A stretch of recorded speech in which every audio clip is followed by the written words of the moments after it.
The topic that I'm going to cover today is TSMC Intel deal, because I think over the past 2 weeks, there are some news talking about whether Intel will sell their manufacturing fabs to TSMC, and then Trump also, his team is also involved in these negotiations. So I think there are a couple of articles that just went out 2 days ago. I will go through that, and then I will give some commentary and my opinion on what to look for and what's going to happen next. So the first news that came out was this Bloomberg article saying that TSMC considers running Intel's US factories after Trump team request. I think the key points from this article is saying that TSMC is considering taking a controlling stake in Intel US semiconductor factories. And then secondly, TSMC fully operate the Intel US facilities to boost American manufacturing and maintain US leadership in critical technologies. That's the news that came out. And then the second article that came from Reuters suddenly say that, Trump may not support foreign firm operating Intel's US factories, White House official says. So the key points from this article is saying that the Trump administrations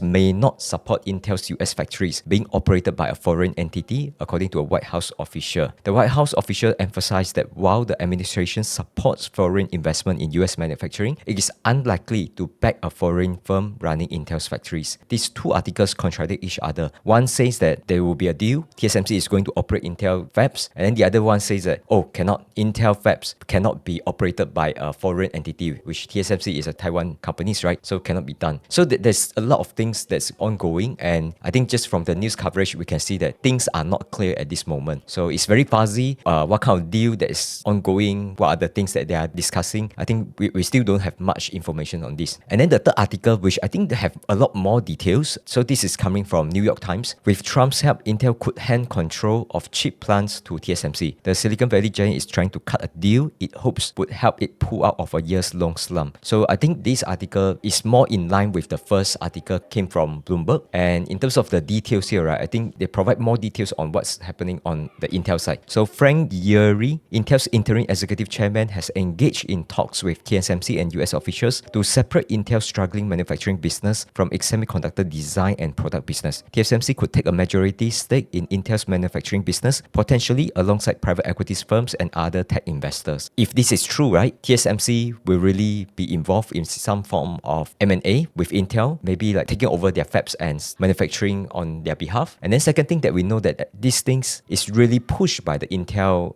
guys. It's not really like TSMC actively engaged in all this discussion to want to take over Intel, right? That's not TSMC intention, but this is all coming from Intel side. And the persons who is spearheading this project, I think, is Frank Yeary. So I think Intel side, there's also some changes, right? Because before this, right, while Pat Gelsinger was the CEO, I think what he wanted to do is to keep all this semicon manufacturing within Intel and then keep the product and then just make sure that in terms of their technology, as long as they can catch up, then they still want to be the so-called old Intel. It's just that the small differences there is that they want to separate this IFS, but still wholly owned by Intel, right? And this IFS is the manufacturing arm, and it's not just manufacturing for Intel's product, but also will outsource this to the other customer as well. So that's the only changes that was proposed by Pat Gelsinger, but now he's already fired from his job, right? So it seems that now the current management of Intel is having some sort of change of directions. Instead of like keeping all this semicon manufacturing in-house, they really wanted to sell it. So that's the developments. Just want to take a step back, right? Because if you just read all these news, right, you can't really tell like what's going on. I think the right way to analyze this is to understand what is the situation right now, and then who are the parties that are involved in this discussion and what do they want. In order to understand what do they want, you really need to understand their situations. By situations, I mean we can talk about technology, we can talk about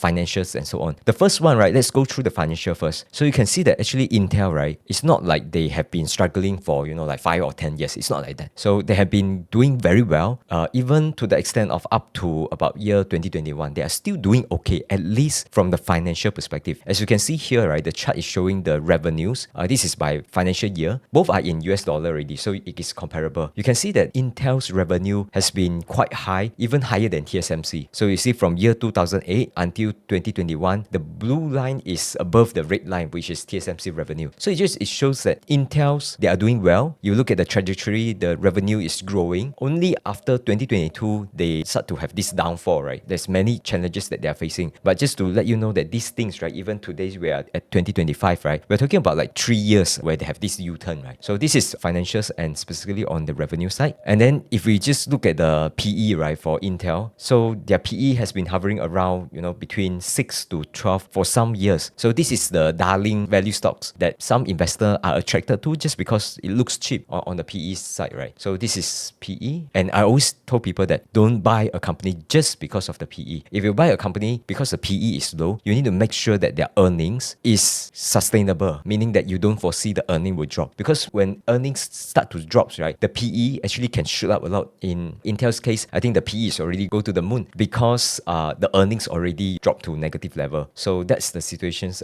with Intel. And then if we look at the free cash flow, right? So free cash flow, just to recap, right? If a company is continuing to grow and they are able to make their business sustainable, by right, they are able to churn out free cash flow, right? Even in certain years where capex is a bit higher, they have to step up on capex. Yeah, but usually I don't think companies will want their free cash flow drop to negative, because if free cash flow drop to negative for too many years, right, then how are they going to continue to look for cash to burn, right? So that's why they will try to balance between the operating cash flow versus the capex. You see for Intel, which is the blue line again, their free cash flow was doing okay up until 2021. Then after that, I think this is also after Pat Gelsinger took over, and then he just want to invest a lot in R&D, just want to make sure that technology side at least they are catching up. So there's tons of investment during those period. That's why the free cash flow dropped to negative level. Whereas you look at TSMC, their free cash flow, although in the first, let's say 5 years in this chart, right, they are below Intel. They are not as profitable, but you can see that the trajectory is really going up since they are winning a lot of sales. Some of them is actually from Intel customer as well, right? And Intel also become TSMC customer. So you can see that if the company's business strategy is working, right, you should see the free cash flow will continue to go up, which is what TSMC is showing here. Then if we look into more details, right now, Intel's income statement is really in a very bad shape. So you can see that, let's say, just look at the 3 months ended December 2024, right? Net revenue is only 14 billion, and then you deduct the cost of sales of 8.7 billions, they are left with only 5 billions. And then the R&D, the marketing, general and administrative, restructuring and other charges, all this added up together is also about 5 billion. So their operating income is only 400 millions in a quarter. After adjusted all the other interest and other provisions for taxes, actually that net income is negative. So that is why, just looking at this, right, we know that whatever Intel is trying to do, they are facing quite a significant financial difficulty at this moment. That's why they cannot just drag on and see whether they will make a comeback or not, because the financials that they have, right, is just doesn't allow them to continue to take more risks here. So this is the financial situations that they are facing. And then let's talk about the technology side, because I'm not sure whether you guys remember, like in July 2021, when Pat Gelsinger took over as the CEO job, right? So he unveiled an ambitious plan to regain the manufacturing leadership. The term that he used is 5 process nodes in 4 years. So back then, right, I still remember I made some video and also mentioned these 5 process nodes in 4 years, right, is really ambitious. If they can make this works, right, then it will be a successful business for Intel, because at least on the technology side, they can at least on par or even better than TSMC, right? So at least that's a selling point to win more businesses. But my speculation back then was that this one is very hard and likely there will be delay and likely it will fail. That was my projection and my prediction. And I said that as long as these things works, right, then Intel can be a multi-bagger. That was what I said. But I think just to review my predictions, I would say that in terms of the progressions of these 5 nodes in 4 years, right, at least on the technological sides, right, they are doing quite well. So they are progressing. There are some results shows that even up to Intel 18A, there are some results. They are doing some testing. Look at the chips that they manufacture. They really achieve all this with the help of ASML, high-NA EUV. Also, they are the first one who ordered, right? At least technology side, they are doing okay. The difficulty side, which I think I miss, is that they're really not able to win much businesses. That's why when they split their business to show that on the foundry side, right, which they call the IFS, right, that one really, they are burning cash like crazy there. So it's not profitable, and that's why they are facing challenges there. So that's technology side. So just to wrap up on Intel side, right, the only things that works surprisingly is the technology side. So the Intel 7, Intel 4, Intel 3, and even early Intel 20A or 18A, all these things, right, at least they are on track. So that's the only things that is working well right now. The other things, right, the other 4 points, right, so talking about financial struggles, and then if we talk about market share, right, so on the x86 AMD side, right, competitions with AMD, I think AMD is still winning. And then in terms of the foundry business, they are competing with TSMC. TSMC is clearly big winner here. And then in terms of winning just the overall capex or overall customer spending, right, or IT spending, right, they lost to NVIDIA because because people know that, between CPU and GPU, at least right now, I need to buy more GPU, right? That's why they rather allocate the resources to buy NVIDIA chips and not Intel chips. So they lost to NVIDIA here again. And then in terms of foundry uncertainty, so again, this one, it just shows that Intel don't have the convictions to continue with their foundry business anymore. So there's a lot of uncertainty there. And because of that, right, it's even harder for the business side to win business, to win a customer from others. Because imagine that you are Apple, right?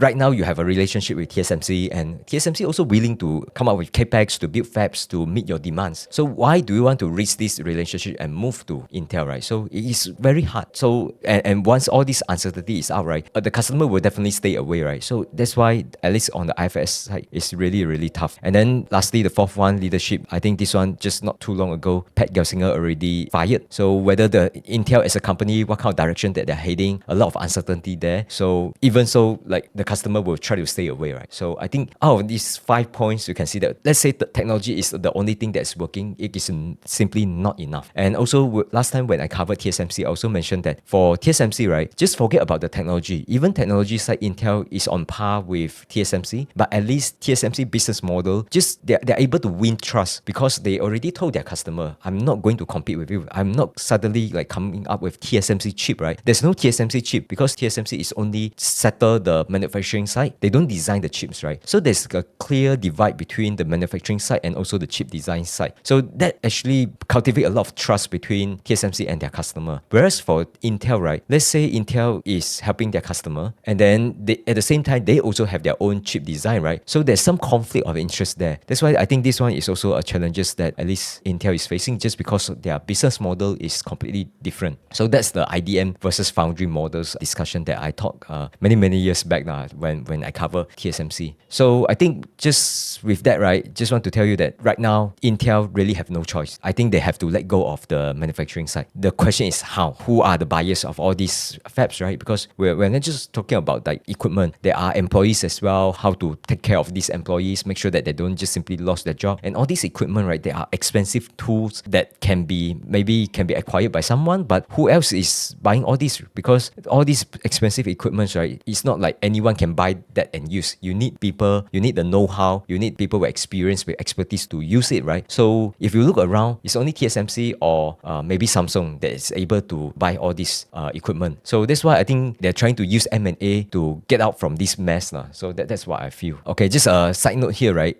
It's not so easy just to carry out M&A, because when we talk about Intel is big companies. So they have the chip design side, they also have their manufacturing side. So it is a very big companies. And just judging from their number of employees, right, they have about 109,000 employees. And if you just look at TSMC, right, they have 76,000 employees. So if you judge based on number of employees, actually Intel is larger than TSMC. These are the things that people might miss, because if you just look at the market cap, right, their market cap differences is like 8 times. So you might thought that Intel is small. Actually, they are not small. The market cap is very small is because their share price has been underperforming, going down for don't know how many years. They struggled with their problem, and some may say that they might go bankrupt, right? Which I also joke about it not too long ago. So that's why imagine that there's any M&A, right? It's not just like, buying their equipment. M&A also involves all these employees. So that's something to remember at least. And then, okay, so this is the final slide already. I just want to say these things, right? If you ask me to predict what's going on as a TSMC shareholder, am I concerned with the developments? Will TSMC be forced by the US government to take on an asset, overpay it, take on an asset that they don't even want it from the first place, right? Will that be disadvantaged? So that's the potential concern as an investor. But I just wanted to say that at this point, right, it's very difficult to predict what's going on next, because all these things, all these news articles, right, these are all just rumor. And then when the reporters, they just get 1 or 2 rumors, they will just make up their stories and then just pump up with their articles. And then shareholders, if you don't know the inside out, you don't know the developments, right, you might be concerned, right? What's the kind of framework that I'm having to analyze this? Basically, I split this into like 4 different stakeholders, and these are all important stakeholders. And we need to understand what all of these stakeholders, what do they want, okay? Because all of them, they want something. And we will go through one by one, and then what kind of deal that come up in the future, right? It will at least satisfy, at least I would say, at least 3 out of 4. If not, right, it's very hard to make it work. So let's go through one by one. The first one, right, is I would say Taiwanese government. At this point, I think they're still quiet. They didn't say a lot, but remember that they are the government of Taiwan. So TSMC still need to answer to them. TSMC is just a company, it's just a corporate, right? They still answer to this government. And the government want TSMC to stay within Taiwan, and they hope that by having TSMC within Taiwan, right? Let's say one day, don't know how many years down the road, let's say if there's a China invasions, right? At least just because TSMC is in Taiwan, US will have incentive to protect Taiwan. So that's what Taiwan government wants. That's the first one. Second one, Trump. Actually, Trump is not like he's looking for trouble or anything like that. His first things, he want to take good care of US interests. Okay, this include US corporate interests. So that's one. And then secondly, which is I think everyone know, he wanted all this manufacturing come back to US because before he took over, right, even before his first term, right, there's all these globalizations that's ongoing, and then all these businesses, especially the manufacturing side, went to China, went to Mexico. So people inside US actually lost their jobs, and it makes US very difficult. Of course, they are winners. Say for example, the capitalists, they are the winners because all these corporates, they outsource to other countries and then they are able to improve their margin. But in terms of the workers in US, right, they are the one that disadvantaged because now no more factories. What kind of job do they have, right? So now Trump wanted to bring all this manufacturing come back to US soil. So that's what Trump wants. And then the third one is what TSMC want. Actually, TSMC is the simplest one. They just want to stay like a status quo because in terms of the business, they already have a relationship with Apple, with Nvidia, with Qualcomm, with so many companies. They just need things to run as a status quo. They are able to continue to build fabs, whether it's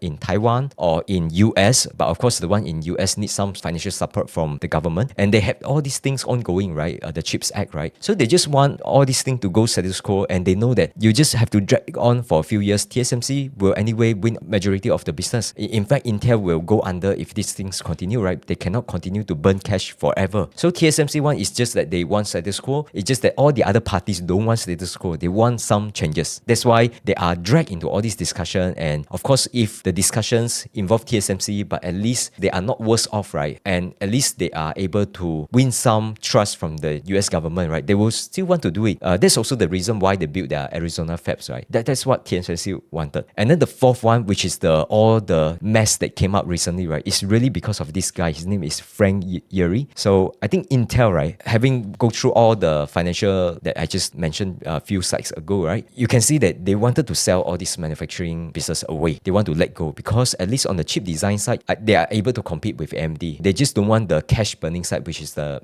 manufacturing. So they wanted to sell it. The problem is that they wanted to sell it at a high price. They wanted to sell it to maximize the value for Intel shareholders. At least that's what they wanted. And of course, now Trump become a president. I think all this trying to present a case to Trump so that so-called make Intel as a winners, right? So I think that's why all these things is ongoing is because of Intel wanting to sell their fabs. And of course, Trump also wanted Intel because imagine that without Intel, right? If Intel is just industry that's not important, right? It would just go under, but not the case here because Intel is the only one US companies that is doing advanced semiconductor manufacturing. US also don't want that all the semicon manufacturing companies are foreigners. Whether you call it like Samsung foreigners, TSMC foreigners, at least they wanted to support Intel. They want Intel to have some say in anything, right? So let's say even there's a joint venture between TSMC and Intel, I believe US government is still want Intel to have a leg in it. At least they can represent US government, right? Because imagine if Intel totally exit, right? Next time if there's anything to do with semicon, they don't even have the expertise within US companies that can advise the government. So that's why they have some levers there